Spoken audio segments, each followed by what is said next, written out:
해미텀 옆골목 아니고요. 용산 파출소 뒷골목이고요. 여기가 게이 레즈비언 트랜스젠더 바가 되게 유명한 데고 마약 구하기가 되게 쉬운 지역이야. 그런데 말고사였다는 거잖아. 무서운 동네라니까. 이게 진짜 무서운 동네라니까. 무서운 동네에 여러분 온 것처럼 딱 정확한 자리에 딱 주차해놓고 왔다는 거잖아요. 저 지금 좀 너무 화가 나는데. 우리나라가 이런 일이 비일비재해요. 그러니까 문다이가 지금 아직 경찰서를 안 가는 거야. 유아인 마약 부작용 논란에서 전후에 눈동자가 변했다. 이상한 행동들을 막 하는 것들이 화제가 됐었는데 멍하니 서 있거나 표정을 찌푸리는 모습들이 온라인에서 재조명됐다. 이 같은 행동을 두고 전문가들은 마약 중독 부작용이 의심된다고 분석했다는 겁니다. 뭔가 어색한 표정 같은 것들이 많이 나왔다는 거죠. 난 좀 처음부터 되게 이상했었어요. 유아인은. 해롱해롱한 유아인의 모습들, 눈 풀린 연기, 나 아트박스 사장인데 과도한 숨소리 및 극도의 긴장된 모습.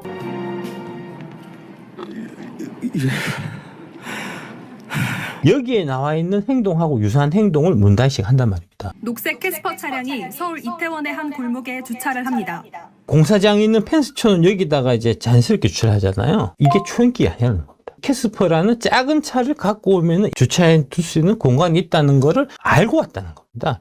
여기 처음부터 단골이었다는 얘기고요. 예. 차에서 내린 운전자는 문재인 전 대통령의 딸 다혜 씨입니다. 7시간쯤 뒤 문 씨가 갈지자로 비틀거리며 걸어옵니다. 주차된 캐스퍼 차량 운전석에 타더니 음주운전을 시작합니다. 문 씨가 조명을 켜더니 얼굴을 쓸어내립니다. 그러다 차가 움직이자 깜짝 놀라며 급 브레이크를 밟더니 두 손으로 얼굴을 감싸집니다. 몇 분 뒤 해밀턴 호텔 앞에서 차선을 변경하다 택시와 부딪혔습니다. 운전석에서 머리를 이렇게 감싸고 깜짝 놀라서 갔다가 차에서 30초 동안 아무 일도 안 하고 가만히 있고 한 게 지금 얘기가 너무 만취해서 그렇다는 거잖아요. 마약 때문에 그럴 수도 있다는 겁니다, 이게. 단순하게 그냥 술 많이 먹어서 술이 떡이 돼서 그하고는 뭔가 좀 다른 그런 이상한 행동들을 한단 말입니다. CCTV에 보면은. 되게 공격적이고 정대지지 않은 SNS 글 써갖고 환서하고 막 치고받고 한 거 보셨죠? 동일한 맥락의 글이 있다는 거. 이름 없는 꽃, 아무도 없는 숲속에서 커다란 나무가 쓰러졌다. 쿵 소리가 났겠는가 안 났겠는가. 그 개구리가 되어보면요. 머리는 빙빙 돌고 몸은 늘어져가고 숨은 가늘어지는데도 그 돌을 누가 던졌을까? 왜 하필 내가 맞았을까? 그것만 되풀이하게 돼요. 일단 첫 번째로 이런 글을 올릴 이유가 없어요. 도움이 하나도 안 되는 글이에요. 충동적인 SNS 글쓰기도 마약 중독에 따른 증상 같은 것인 겁니다. 유아인 씨도 그런 형태의 정대지지 않은 공격적인 표현에 SNS 써갖고 그게 막 화제가 되고 한 적 있잖아요. 같은 맥락일 수 있다는 겁니다. 이게 충동 조절이 안 되는 게 마약 복용자의 금단 증상 중에 하나예요. 이상하다고 이게. 마약 증상, 금단 증상 종류에 대해 갖고 세 번째 암페타민의 경우에 심장 박동수 증가, 흥분, 그 다음에 피로감, 불안감 증상이 나타나게 되며 종종 정신적인 혼란, 행동 변화, 정서적 불안정 등의 증상이 나타나게 되고 대마초의 경우에 정신적 혼란, 기억력 저하, 주의력 감소 등과 함께 불안, 우울증, 패닉, 공격성 증가가 나타날 수 있다는 겁니다. 그리고 어떤 일이 있었냐? 쫓겨났잖아요. 술이 만취돼갖고 쫓아낸 게 아니고 반말해서 쫓아낸 거예요. 폭력적인 행위에서 쫓아낸 거라고. 패닉과 공격성. 아까 가다가 이렇게 했잖아요. 네. 그게 패닉이잖아요. 자기 차 두고 술 취해갖고 딴 차를 2분 동안 막 땡겼다는 거 아닙니까? 그 차 비슷한 차가 아니야. 그건 미니야. 색깔도 완전 다르다고. 뭐죠? 정신적 혼란? 예, 만취가 됐을 때 나타나는 증상이긴 한데 그거보다는 마약 쪽 증상이 좀 가깝다니까 이게 지금. 깨끗하고 이제 밝고 뭐 이런 데 많잖아요. 뭐 종로, 광화문 뭐 해서 뭐 그런데 다 두고 음습한 이태원 골목. 이게 지금 해밀턴 옆골목 얘기하는데 해밀턴 옆골목 아니고요. 용산 파출소 뒷골목이고요. 여기가 게이 레즈비언 트랜스젠더 바가 되게 유명한 데고 마약 구하기가 되게 쉬운 지역입니다. 그런데 말고사였다는 거잖아. 예, 정말 무서운 골목이라니까요. 뭐 12시 이런 시간에는 웬만한 사람은 못 지나다니는데요. 외국인도 많죠. 예. 마약도 있대죠. 예. 괜히 갔다가 무슨 그러니까. 공면당하려고. 그러니까. 네. 무서운 동네라니까. 이게 진짜 무서운 동네라니까. 무서운 동네에 여러분 온 것처럼 딱 정확한 자리에 딱 주차해놓고 갔다는 거잖아요. 정치인 자녀의 마약은 사건이 보도된 것만 해도 되게 많단 말입니다. 홍정욱 딸하고 박지원 맞사이가 있습니다. 마약이 왜 거기서 나와? 홍정욱 딸과 박지원 맞사이 마약 밀반입 대응 공통점에 박지원 원장 맞사이인 삼성전자 A 상무가 미국에서 한국 왔는데 그 가방 안에 마약이 있었던 거예요. 누가 몰래 넣었다 라고 얘기해서 빠져나갔다는 겁니다. 검은색 파우치를 내용물을 확인하지 않고 백팩에 그대로 집어넣었다. 이게 받아들여졌다는 거예요. 그렇지 않아요. 마약을 실제로 썼다니까. 20대 여성 B씨도 A씨와 서울 강남구의 한 모텔에서 엑스타시와 마약을 같이 투약하거나 20대 여성하고 이거 아마 50대 정도 될 것 같은데 같이 강남 모텔에서 엑스타시 마약 같이 하고 했다는 거 아닙니까? 이거는 유죄를 받고 대마를 갖고 들어온 것만 무죄를 받았다니까. 이거 나는 모르는 거였다고 얘기해가지고 이거 받아들여졌다니까 이게. 이러니까 유전무죄, 유권무죄 얘기가 나오는 겁니다. 이러니까 LSD가 더 악질이에요. 마약류를 국내로 밀반입하려다 적발된 홍정욱 전 한나장군의 딸 홍모 씨도 재판에서 박지원 원장 맞사이와 비슷한 취지로 주장했다는 겁니다. 입구 가방 안에 마약이 들어있는지 몰랐다라고 해서 하지만 홍 씨는 마약 밀반입과 투약 혐의가 재판에서 모두 유죄로 인정돼서 징역 2년 6개월에 집행유예 4년이 확정됐습니다. 김무성 사이도 걸린 적이 있습니다. 2014년에 이 사이가 이제 마약해갖고 한번 문제가 됐었고요. 5년 전에 큰 실수를 저질러서 이미 처벌을 받았고 이제는 세 자녀의 아버지로서 성실하게 살아가고 있는 일반 국민 뭐 이런 얘기를 했는데 나중에 알고 보니까 버닝썬 직원 조모 씨하고 같이 마약을 사고 팔고 투약됐다는 게 나중에 들통 나갔고 이게 문제가 한 번 더 됐었던 거고요. 근데 웃기는 게 김무성 사이 호통치던 박지원이 박기진 사이가 아이고. 야 이거 수수수하고 말이야 막 이렇게 큰 소리 쳐놓고는 자기 사이도 또 걸렸다는 거죠. 김무성 사이가 마약을 15차례 투약했는데도 집행유예 받는 건 너무 이례적이었다. 둘째 사이인 이상균 이제 신라개발 대표고요. 각종 고감도 마약을 15차례 투약한 혐의로 처벌받은 사실이 10일 뒤늦게 알려졌다는 거고 이준영 신라개발 회장의 아들인 이 씨는 집행유예 받은 상태에서 결혼식했다는 겁니다. 무슨 얘기죠? 부자들이나 이런 쪽에서는 크게 흠이 안 되는 사항이라는 거죠. 우리가 만약에 사이가 새로 이제 들어올 사이인데 이 사이가 마약을 했다는 걸 우리가 알게 됐다. 결혼시키시겠습니까? 아니. 아니죠. 택도 없는 거죠. 근데 결혼시키는 건? 아니, 나도 사실 마약에 걸리진 않았지만. 이렇기 때문에 이게 결혼시키는 거지, 이게. 사이는 재수없어서 걸린 거고, 우리 딸은 그냥 재수가 좋아갖고 안 걸린 것 뿐이야. 하니까 이게 결혼되는 거 아닙니까? 서울 강남의 클럽이나 강원도 리조트, 자신의 수영차 등에서 15차례 마약을 투약했다는 거잖아요. 6개월 15번이면 열흘에 한 번씩 한 거예요. 코카인, 필로폰, 엑스터시, 대마초, 스파이스 등 종류도 다양했다는 거 아닙니까? 전문가라는 얘기 아닙니까? 그런데 이 마약쟁이를 결혼시켰다니까? 이 씨는 징역 4년에서 9년 6개월이 선고돼야 되는 거예요. 근데 이거를 이 4년을 자기들 마음대로 양형 기준 하한을 이탈해서 형을 정했다는 거 아닙니까? 징역 3년에 집행유예를 해줬을 겁니다, 이게. 징역 3년부터 집행유예가 가능하거든요. 그러니까 양형 기준도 안 맞게 해갖고 집행유예 준 거라니까. 저 지금 좀 너무 화가 나는데. 우리나라가 이런 일이 비일비재해요. 그러니까 문다혜가 지금 아직 경찰서를 안 가는 거야. 당연하다고 생각하고 있을 거라고 문다혜가. 그 다음에 박원순의 마약범 조카가 10년 동안 중국에서 마약 사범으로 중국에서 복역 중이던 박원순 서울시장의 조카가 국내로 송환되었습니다. 복역 기간이 한창 남았지만 건강상의 이유로 이송됐는데 특혜를 받았다는 지적이 나온다는 거고요. 2006년에 마약 1kg을 한국에 밀반입하려다 중국 공안에 붙잡혔습니다. 무기징역인데 10년 살고 난 다음에 박원순이 뺏어서 빼앗다니까 한국에. 중국에 또 마약으로 잡혀 들어가신 분이 어떻게 빼오시죠? 아마 서울 시내 버스에 이제 상당 부분 중국산 배터리를 탑재해주는 대가로 빼오지 않았을까 이런 생각을 한다는 거죠. 나는 또 있습니다. 정치인 이 자녀들이 마약하는 건 진짜 사례가 많아요. 유시춘이 이제 유시민 언니죠. 유시춘 아들이 마약 밀수 징역형에 유시민 조카가 왜나 해서 유시춘 EBS 이사장인 아들인 영화감독 신모 씨 38세가 마약 밀수가 뒤늦게 논란이었다는 거고요. 2017년에 외국에서 마약을 밀수한 혐의로 기소됐다가 2심에서 징역 3년을 선고받고 법정 구속됐다는 겁니다. 형이 확정됐는데 유시춘이 EBS 이사장으로 앉았다는 겁니다. 인사 검증에서 이게 걸렸어요. 걸렸는데 통과시켜줬다는 겁니다. 아들하고 너는 남남이 아니냐 이래갖고 야 이게 말이 되냐고. EBS 교육방송인데 자기 아들이 마약 밀수하다가 걸려갖고 3년 들어간 사람 엄마가 교육방송 이사장인 게 말이 되냐고. 애들이 보고 뭘 배우겠냐고. 와, 근데 너무 무감각한 것 같아요. 예. 내 아들이 이래? 하면은 너무 자괴감이 들 것 같거든요. 예. 그게 정상이죠. 내가 잘못 키웠나? 얘가 왜 이렇게 됐을까? 사람마다 다르다는 거죠.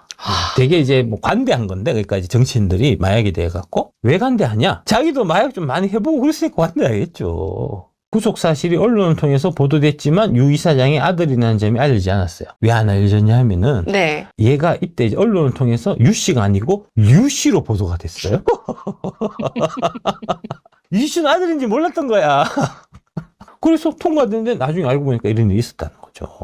인사검증은 알고 있었어요. 이거 자기 아들이 여기 이제 마약 밀수하다 걸려갖고 징역 3년 받아갖고 깜빵 사는 거 알고 있었다니까? 그런데 통과시켰다니까. 지난 문재인 정부가 왜 그랬겠냐고. 문재인 관련된 사람들 중에서도 마약하고 이런 좀 경험이 있어갖고 자녀가 마약을 좀 하고 하는 그런 동병상련 때문이 아닐까 생각해 볼 수 있는 거잖아요. 그 동병상련을 느낀 그 대상이 문다일 수 있다는 거지.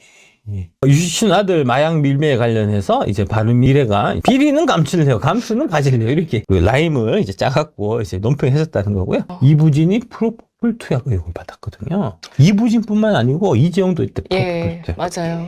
이것도 사실은 마약이거든요. 그러니까 정치도 그렇고 경제도 그렇고 겉으로 보기 얼마나 고상하고 뭐 돈도 많고 다 많이 부러워할 만한 그럼에도 불구하고 당사자인 이부진이나 이재용이나 이런 사람들은 밤에 잠을 못 잔다는 거예요. 뭐 저기 침대가 뭐 매트리스 뭐 장난 아닐 거 아닙니까, 그죠? 에이스 막 기사 내기 막 날리는 그런 걸 거 아닙니까, 그죠? 그런 귀한 침대가 있으면 뭐합니까, 잠이 안 오는데. 나는 맨바닥에 자. 나 침대 안 자고 나는 그냥 바닥에 자. 마룻바닥에. 비계는 있어야 돼. 그 와이프가 아니 그 딱딱한 마룻바닥에 잠이 오냐 그래. 나는 너무 잘 잔다니까. 침대에 자면 오래 자는 잠이 안 와. 그러니까 돈이 많고 권력이 많고 해봐야 행복하고는 아무 관계가 없고 거리가 멀다는 거예요. 그것만 갖고는 안 된다는 거죠. 유시춘 이배 이사장이 아들을 마약 밀수 안 했다. 내가 법인 잡겠다 이겠다는 거고요. 저기 아주머니 잡으셨어요? 잡으셨냐고. 그래, 잡으셨냐고.